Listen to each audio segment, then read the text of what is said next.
एक प्रसंग आया बाल लीलाओं में। कुबेर के दो पुत्र जो कि जड़वत भगवान श्री कृष्ण के नंद महल में दो पेड़ बने हुए थे। क्यों बने? क्योंकि एक बार वो जल क्रीड़ा कर रहे थे समस्त स्त्रियों के साथ में। नारद जी वहां से जा रहे थे। नारद जी को देख करके समस्त स्त्रियों ने अपने वस्त्र पहन लिए, लेकिन इन दो धनवान पुत्र कुबेर, क्योंकि धन का अभिमान है, इन्होंने वस्त्र नहीं पहने। श्री नारद जी ने इनको श्राप दे दिया कि जाओ तुम जड़वत हो जाओ।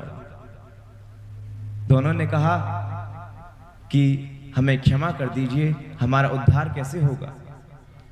तो फिर नारद जी ने कहा कि जाओ, तुम्हें जड़ योनि तो प्राप्त हुई है, लेकिन स्वयं भगवान तुम्हारा उद्धार करने के लिए आएंगे।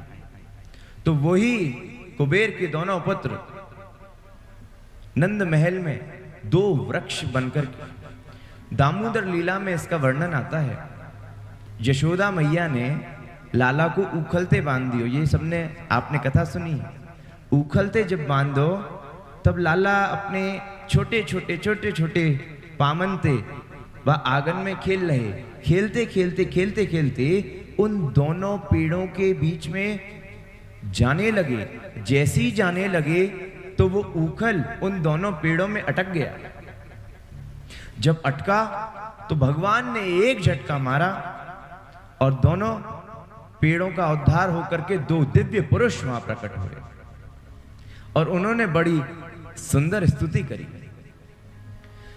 कि वाणी गुणानुकथने श्रवणो कथायां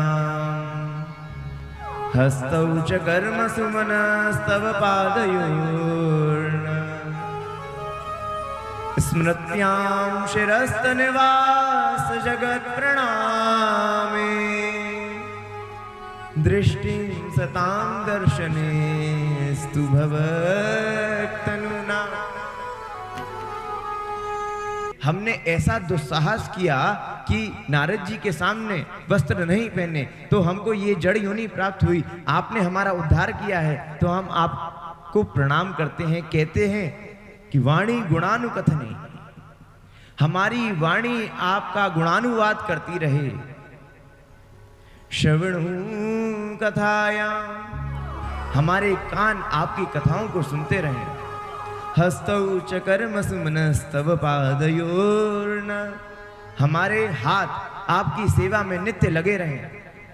स्मृत्यां शिरस्त निवास जगत प्रणामे, आपके जितने भी भक्त हैं, महानुभाव हैं, उनको हम प्रणाम करते रहें।